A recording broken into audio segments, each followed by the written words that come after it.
Hello friend, welcome back to Locally Raised. If you're new here, my name is Marta and I am at the end of a long summer of growing and preserving food, and today I want to show you what I've done, what I've been working on. So I'm going to show you everything I've dried, everything I've frozen, and the things I've canned. Let me start with the things I've dried.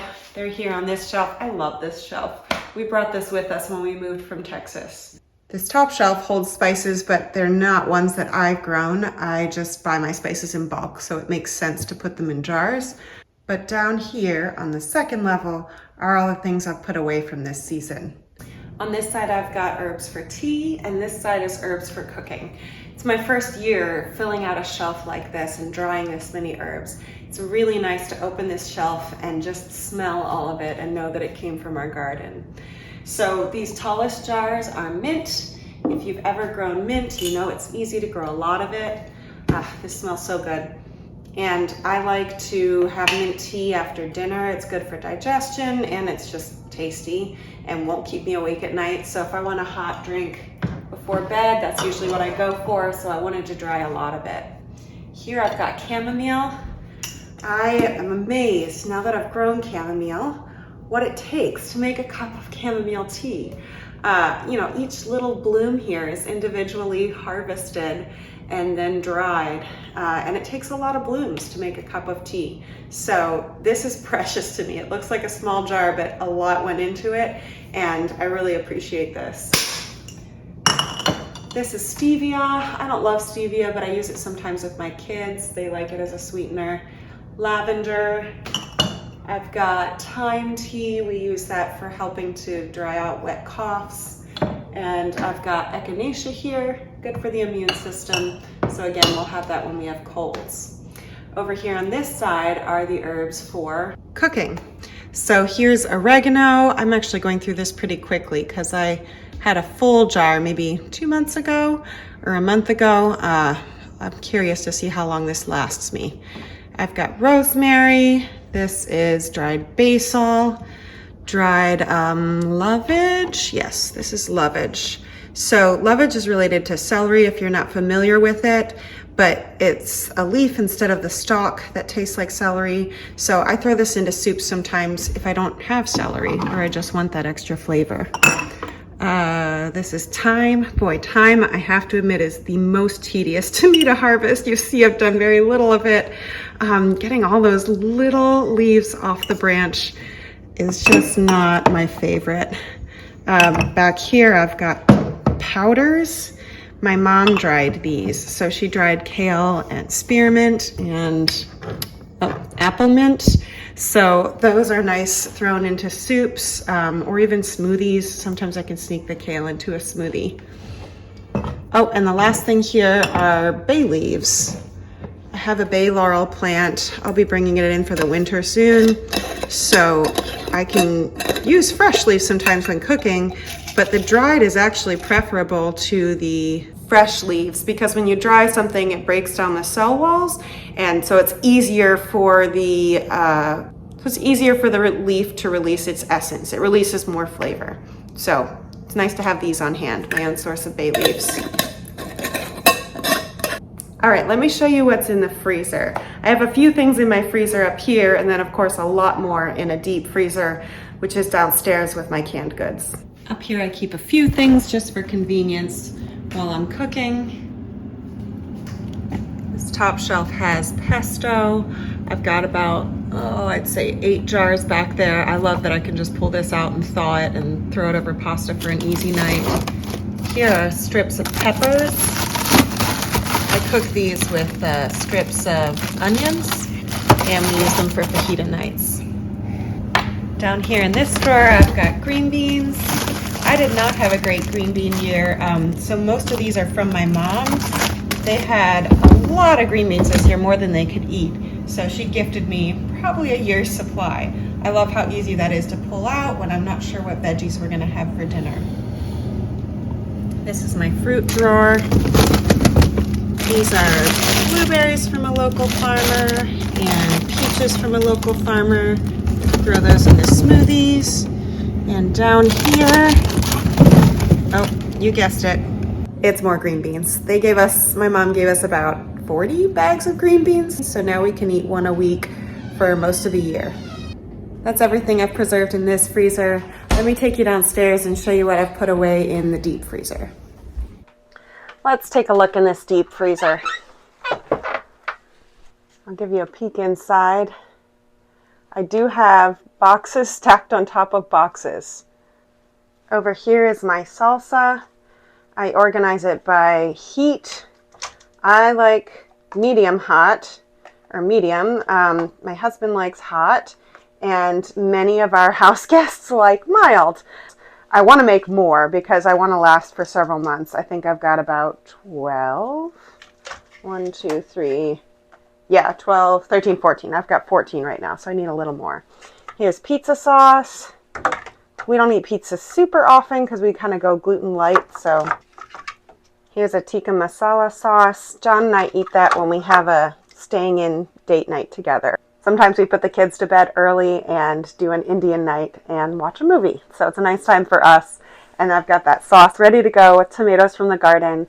So I just have to marinate and cook chicken thighs and then add heavy cream to the sauce.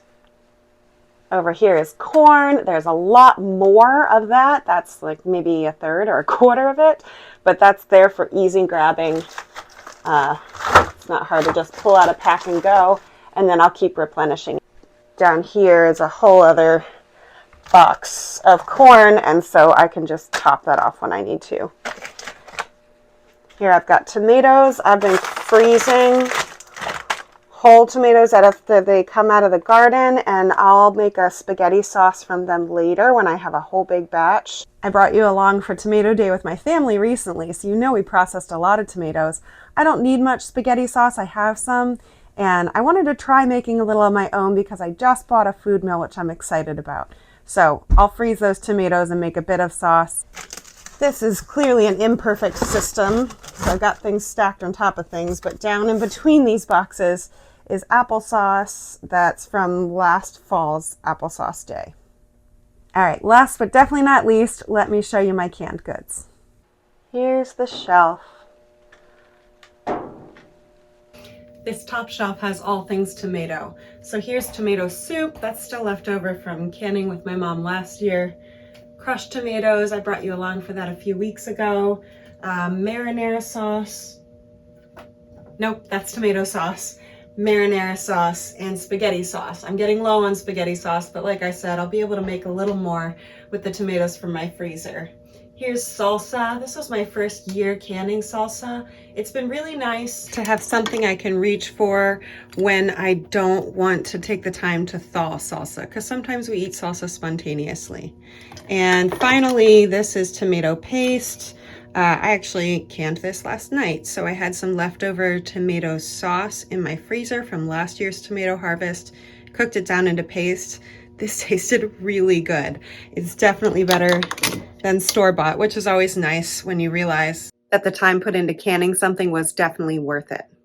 Down here on the second shelf, we've got beets. This is my first time canning beets. They lost their color. It cooked out while they canned, but I know how to do better next time. So I think I'll be able to can beets that are more red and vibrant and flavorful next year. Then there's potatoes. I like those for soups. Black beans are always on the shelf for Mexican nights. Sauerkraut, first time canning that. Here's some apple butter gifted from my mom. Pickles, I've got chips and spears. Over here are my jalapenos. I canned a few jalapenos with ribs and seeds, and we found these to be very hot. So they're good for John, not so good for me. I canned a few others then, oops, there we go, where I took out the ribs and seeds. And these are about the level that I like for adding to Mexican foods and taco nights and things like that. I love seeing those red ones in there. They're so pretty. So even the jalapenos can be personalized for spice level. Finally, down here on the bottom shelf, I have all things fruit. So I've got applesauce from last fall. We eat a lot of this, and I'm running low on it. Now that I've got that new food mill, I think I might try making a little bit on my own this fall. My family makes applesauce together, but we usually do it every other year. This would be an off year. I've got peaches, just made those last week. Here's cranberry juice. I loved this. I made this as an experiment last Thanksgiving when all the cranberries went on sale after Thanksgiving. You just can cranberries and sugar in water and it becomes juice in a couple months. My kids have enjoyed this. I make it into Jell-O, so I'll definitely do more this year. And then I've got all my jams. All of my jams are made with honey or maple syrup as their sweetener. I just like that flavor and I like skipping out on some of the sugar. Maybe you've seen me make some, so you know I use Pomona's Universal Pectin. So these are all peach jams. I brought you along for making those. And strawberry jam, blueberry jam. This one's a cranberry spice jam. It's cranberry, cinnamon, cloves, kind of fall flavors. And then peach, maple, vanilla jam. Below my canned goods, I've got my garlic bin. I'll need to take some of this out for seed and plant my garlic bed soon. I've got Kennebec potatoes. These need to be used sooner than my other potatoes because they don't store quite as well. They have nice thin skin. They have really good flavor, but we need to eat those. And finally, my Ava potatoes. Oops, that one belongs in there. These will store a little bit longer, so I'll prioritize these and then we'll move on to these. On the sides here, you may have seen I've got my onion braids. There's a little bit more in the back. Oh, very little bit. So I just grab some and pull them off and take them upstairs whenever I need to replenish the basket that I keep upstairs. Oh, and these white buckets are not from the garden, but the buckets hold our supplies of some of the grains that we eat more of. So we've got bulk oats and rice and lentils and black beans in these buckets. Buying in bulk is one of the ways that I've managed to make it affordable to buy organic food for things that I don't grow. So I buy a 25 or 50 pound bag from Azure once every few months, and then I've just been slowly building up a supply, and that allows me to have a well-stocked pantry and still manage the budget. So I started canning some things for these shelves last summer, but this year was my first full gardening season in our new home and our new way of life. So it was the first season that I went from spring through summer in this space. I remember last year, before we moved, watching videos of people sharing pantry tours and just thinking, how do you ever can that many things? And now I can appreciate that things add up little by little. This is not an enormous store compared with some that I've seen, but it's more than I had last year because there's a few things that have hung over from the previous year. And I can see how by next year, even if I just go at the same pace I've been going at this year, this supply will be bigger by next year as I learn more and as some things stick around from one year to the next. So if you're canning or preserving things or freezing things, know that those little efforts do add up over time. And I just love that I can have a night where I'm not sure what we're going to eat for dinner, and I can come down here and realize that I have so many of the supplies that I need in my own home, and it's good food and I know where it came from, and I just really find that rewarding. Thank you for spending some time with me and letting me share my food stores with you. If you have any special tips for managing deep freezer space, let me know. I'm sure there's great videos out there that show how to organize a deep freezer. I just haven't had the time to dig into that yet. And share with me what your own food stores are like right now. Are you happy with what you've got? Are you hoping for more, or do you want to do less next year? Thanks again. I look forward to sharing more with you next week.